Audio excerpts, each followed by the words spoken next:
Hey, how you guys doing? We're taking a look at the new Bodyguard 2.0. You can see how small the magazines are, and we'll just go ahead and...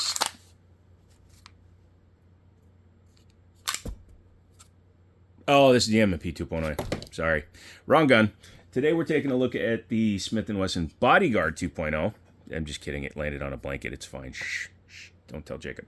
And we're going to be taking a look at that. But first off, thank you guys so much for 180,000 subs. Maybe check out stuff like that. Obviously, you're here.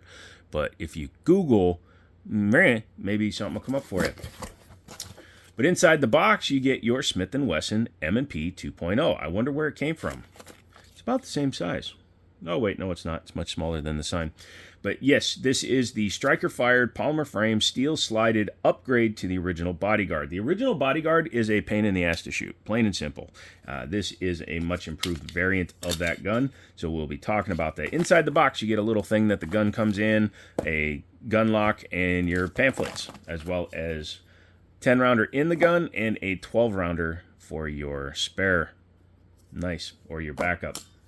Cool. Get that out of the way. Don't worry, it's cool. And we'll take a look at the gun proper. Yes, teeny, tiny. In fact, it's so thin, my thumb is wider than the gun. It's extremely light. According to Honest Outlaw, it came in at under 10 ounces dry.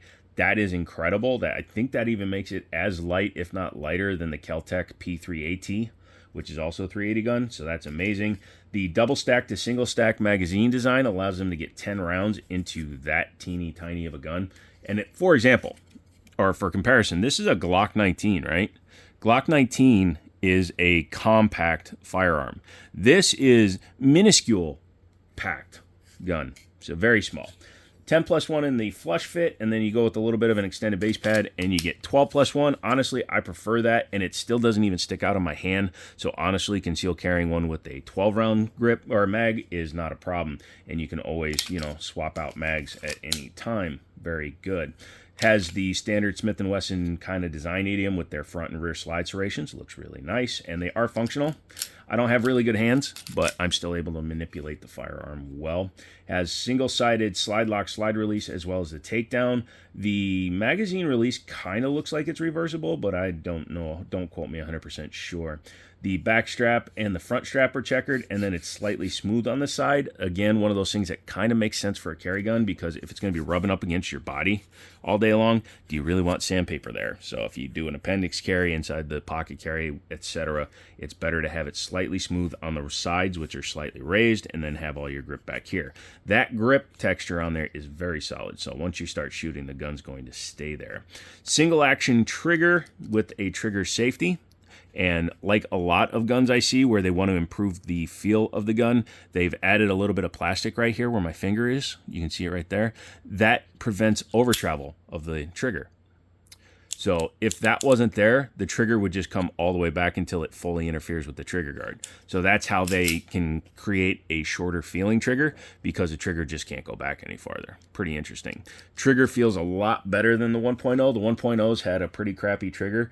This one has a newer style trigger with a flat facing trigger safety that is really easy to depress. Glock, you should probably take a lesson on how nice these flat full width trigger locks or trigger safeties are, and maybe implement them in the future.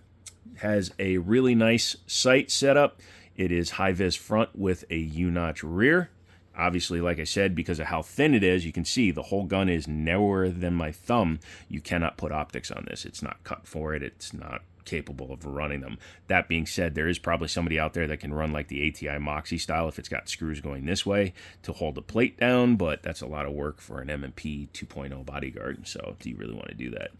Yeah, pretty solid. Let's check out the trigger real quick. Many apologies. I started yawning. It's 2:30 in the morning. I don't know why I do that. I used to do that back in my old house because there were people above me and I didn't want to hear them walking around as I was filming. But now I think I've gotten stuck in the 2:30 time frame for filming. Hit the like button if you're one of those guys. But yeah, the trigger is pretty solid. It's a carry gun. You don't want a 2-pound trigger. That would be insane. So it has a little bit of take up, and then you get to the wall and you just pull right through. Probably 6.5 pounds, probably closing in on 7, which isn't terrible on a carry gun. It'll probably get lighter as you shoot some rounds through it. The reset is audible, but I really didn't feel it. Like, I'm actually doing this part with my eyes closed. I've been doing this so long I can do them with my eyes closed. But this is, yeah. The reset is longer than I think it should be as well, especially considering the over travel is already blocked off. Yeah. The marks right here, the stippling up here is a place for you to stick your fingers. Makes a very good idea on a gun, especially of this size. So I'm 6'4", but I don't have super big hands. But even with my normal size hands, you can see I'm almost at the end of the barrel. And then if I'm doing a speed shooting or pew view style hold, yeah, that's going to put my thumb out past the end of the barrel. That's not good. So I'm going to have to just kind of tuck a little bit more and ride my thumb on the memory spot as well as the rear overhanging. That could potentially cause problems with locking the slide or keeping the slide from locking open after the last round.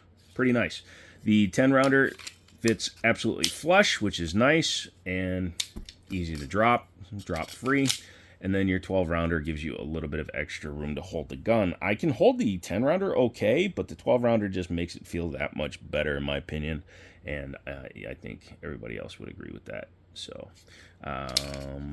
boom. I literally passed out in the middle of that sentence. I don't know what I said. We're going to have to listen to it when we watch it back. You want to take her apart? Yeah? Okay, cool. First thing you do is you bring the slide back, lock it open, make sure there's nothing in the gun, and then you're going to have this spot here. You can see the half moon cut out in the slide. Smith & Wesson has been doing this way for a long time. You just drop the lever, do that. You do have to pull the trigger to take the top off the gun. It is striker fired. All right, there were questions in my mind because the 1.0 is internally hammer fired and this one is not. That spring is so hilarious. It is a flat steel spring. Flat steel spring, for those of you that don't know, number one, you can pack it tighter, but it also supposedly gives longer life to the spring. I don't know if that last part is true, but it definitely allows you to get more coils in the same space that you would if you were using round stock for tubing for a spring. The little itty bitty barrel, again, ladies, that's 3 inches because barrels are measured from the chamber to the end of the barrel. So, fellas, whoever you are, that's 3 inches. So, stop lying to your wife.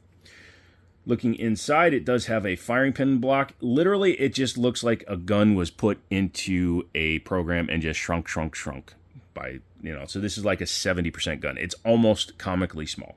But it has a striker tube right there. Pretty nice fit and finish on the slide itself. Looking at the frame, not a whole lot to write home about.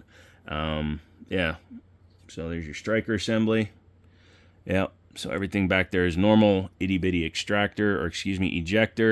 There's your transfer bar, which also operates for dropping or pushing up the firing pin block in order to allow the gun to fire.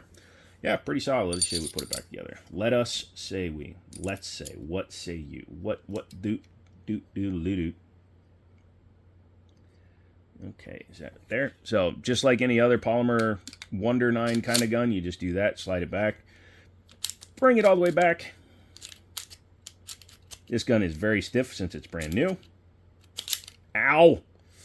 And my hand is very slippery. Actually, something's wrong. Oh, no, it's not. So it's a deceptive shape. The slide lock is right there, but look where it activates. So it actually activates further back. That is bull crappy. That is bull crappy. So you know what I'm going to do? In order to engage it, I'm going to do this. There you go. That'll teach you. Tip there for you. If you're ever having an issue locking a gun back, just take an empty mag, slide it in there. That'll help you because they lock on empty. Other than that one little niggle, this thing is actually pretty solid. Smaller trigger guard, obviously, since it's just a little 380, but it is solid. The undercut is nice.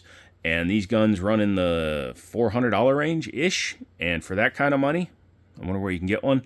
You could always have this plus a Glock and still be in for under a G, which is not bad. So you can get that and something to also carry if you're not a midget. I like it. If you have any questions, leave them down below. Any comments, leave them down below. This one is brand new, so I will not be shooting it. If I happen to get one used or if I just get froggy and buy this one, then I will let you guys know about that. So come back for another video. Make sure you like and subscribe, all that stuff. Thank you to Mouse for making those for me. And as always, I'll talk to you later.